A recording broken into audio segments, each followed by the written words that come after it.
नमस्कार दोस्तों। चलिए स्टार्ट करते हैं आज की स्टॉक मार्केट की मेजर न्यूज़ अपडेट, जो कि डायरेक्टली और इनडायरेक्टली कहीं ना कहीं काफ़ी ज़्यादा इंपॉर्टेंट रोल प्ले करती है स्टॉक मार्केट के पॉजिटिव या नेगेटिव मोमेंटम में।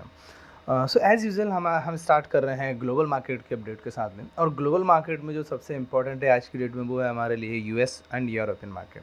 सो यूएस मार्केट जो है ऑलमोस्ट कल की डेट में 1.14% से लेके 1.5% के आसपास तक पॉजिटिव रहे।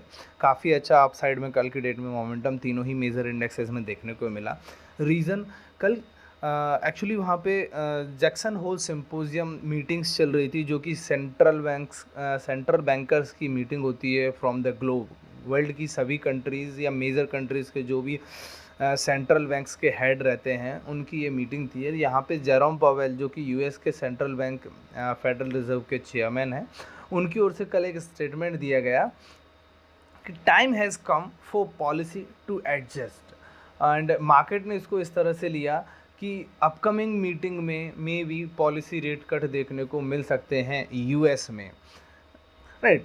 एंड इसकी वजह से मार्केट में काफ़ी ज़्यादा पॉजिटिविटी देखने को मिली यूएस के मार्केट में। एंड चूँकि यूएस वर्ल्ड की टॉप इकोनॉमी है, जो कि वर्ल्ड के मेजर जो वर्ल्ड की अदर सभी कंट्री से काफ़ी ज़्यादा बिजनेस एक्टिविटीज़ में इंगेज है, इस वजह से वर्ल्ड के अनादर मार्केट्स में भी काफ़ी अच्छी मोमेंटम हमें देखने को मिली। लाइक यूरोपियन मार्केट की अगर हम बात करें तो यूरोप के तीनों ही मेजर इंडेक्सेस, ब्रिटेन का FTSE 0.5%, फ्रांस का CAC 0.7%, जर्मनी का डेक्स 0.75% तक पॉजिटिव साइड में रहे। बिकॉज कि सेंट्रल बैंक यूएस का जो है वो रेट कट कर सकता है, जिससे पूरी वर्ल्ड की इकोनॉमी के अंदर डॉलर्स जो है पंप होंगे, अनदर कंट्रीज़ में डॉलर्स पंप होंगे, वहाँ पे इन्वेस्टमेंट आएगा यूएस की ओर से इमर्जिंग मार्केट्स में, ताकि उनको वहाँ पे हायर रेट्स मिल सके। सो इसकी वजह से वो पूरी ग्लोबल इकोनॉमी के लिए एक तरह से पॉजिटिविटी के तौर पे उसने बिहेव किया। नेक्स्ट न्यूज़ अपडेट की अगर हम बात करते हैं तो वो आ रही है इंडियन मार्केट से। इंडियन मार्केट में कल की डेट में एक न्यूज़ रिलीज़ हुआ, जो कि रिजर्व बैंक ऑफ इंडिया की ओर से हुआ है। एंड ये था फॉरेक्स रिजर्व को लेके। इंडिया का जो फॉरेक्स रिजर्व है वो अराउंड 4.54 बिलियन डॉलर से बढ़ा है 16 अगस्त को ख़त्म हुए सप्ताह के अकॉर्डिंग। एंड जो न्यू डेटा है वो है 674.66 बिलियन डॉलर। एंड इसमें जो मेजर कंट्रीब्यूशन रहा वो फॉरेन करेंसी असेट्स का रहा, अराउंड 3.61 बिलियन डॉलर का कंट्रीब्यूशन रहा है इसमें। सो ये काफ़ी ज़्यादा हमारे लिए एक तरह से पॉजिटिव है कि हमारा जो फॉरेक्स रिजर्व है वो बढ़ रहा है। सो किसी भी अनसर्टेन कंडीशन में इकोनॉमी के लिए या किसी भी अनसर्टेन कंडीशन में हमारी करेंसी के मैनेजमेंट के लिए ये हमारे लिए एक कंफर्ट जोन प्रोवाइड करता है। नेक्स्ट न्यूज़ अपडेट की अगर हम बात करें सो वो आ रही है PMI डेटा को लेके।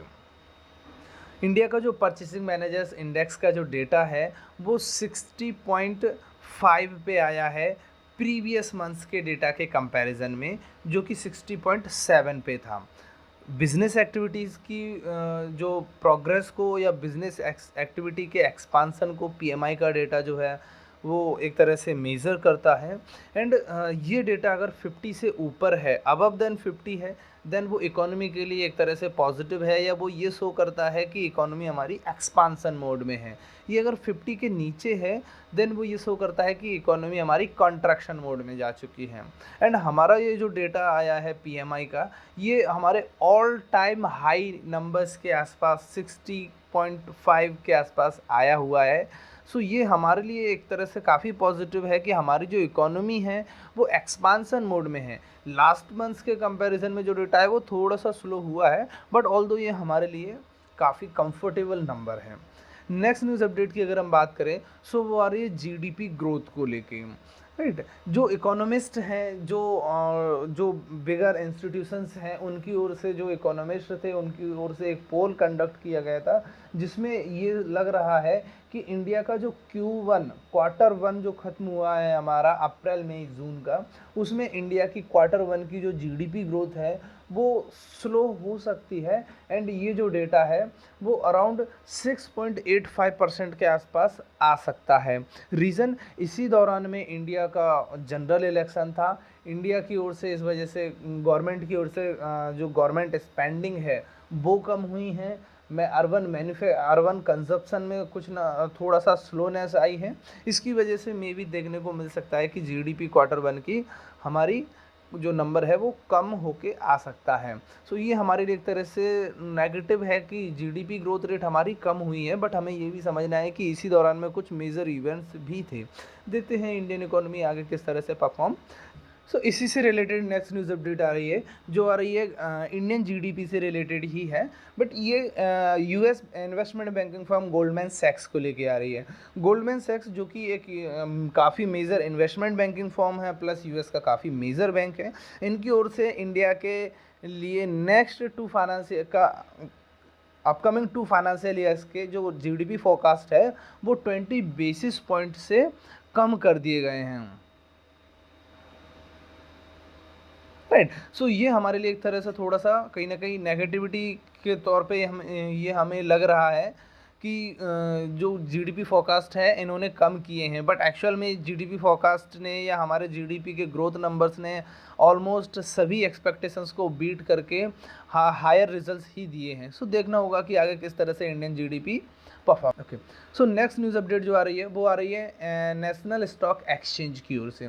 नेशनल स्टॉक एक्सचेंज की जो इंडेक्स मैनेजमेंट सब कमेटी है उनकी ओर से ये डिसाइड किया गया है, due to share performance, Bharat electronics and Trent limited, ये जो 2 कंपनियां हैं वो निफ्टी 50 में इंक्लूड हो सकती हैं। एंड इनके अंदर आने की वजह से दिवीज लैब और एलटीआई माइंडट्री, ये 2 कंपनियां निफ्टी 50 से बाहर जा सकती है फ्रॉम 30 सितंबर। 30 सितंबर के बाद में Bharat electronics and Trent limited का निफ्टी 50 में इंक्लूजन हो सकता है, एंड एलटीआई माइंडट्री और दिवीज लैब निफ्टी 50 से आउट हो सकते हैं, जिसकी वजह से आउट होने वाली कंपनीज में फंड्स का आउटफ्लो होगा। And Bharat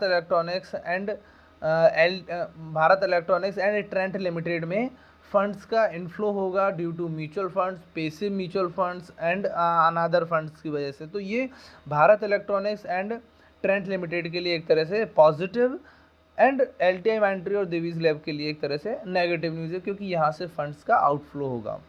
so friends, next news update आ रही है वो आ रही है अनिल अंबानी ग्रुप को लेके।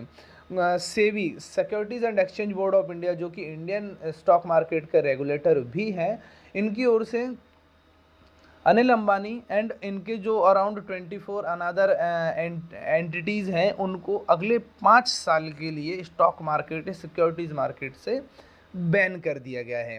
रीज़न, रिलायंस अनिल अंबानी ग्रुप की जो एक कंपनी है रिलायंस होम फाइनेंस लिमिटेड, इनमें जो डायरेक्टर्स हैं या मैनेजमेंट जो कमेटी है, इनमें 24 ऑफिसर्स को अगले 5 साल के लिए बैन कर दिया गया है।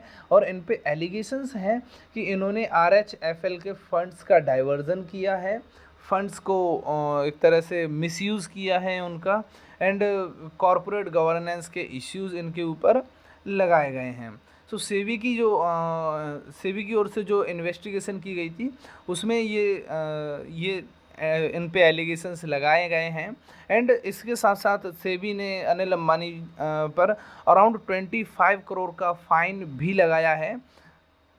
सो ये एक तरह से पूरे एडीएजी ग्रुप के लिए नेगेटिव है, प्लस ये एक तरह से एग्जाम्पल सेट कर रहा है कि जो भी कंपनीज या जो भी मैनेजमेंट जो कॉरपोरेट गवर्नेंस से छेड़छाड़ करते हैं, कॉरपोरेट गवर्नेंस को पूरी तरह से फॉलो नहीं करते हैं, या मैनेजमेंट लेवल पे, इंटेंशंस लेवल पे अगर कुछ इश्यूज़ रहते हैं किसी भी कंपनी के मैनेजमेंट में, तो हमें वहाँ से थोड़ा सा उन कंपनीज़ को इन्वेस्टमेंट के लिए अवॉइड करना चाहिए। सो फ्रेंड्स, यही थी आज की मेजर न्यूज़ अपडेट। चलिए मिलते हैं नेक्स्ट न्यूज़ सेशन के साथ, तब तक के लिए थैंक यू वेरी मच।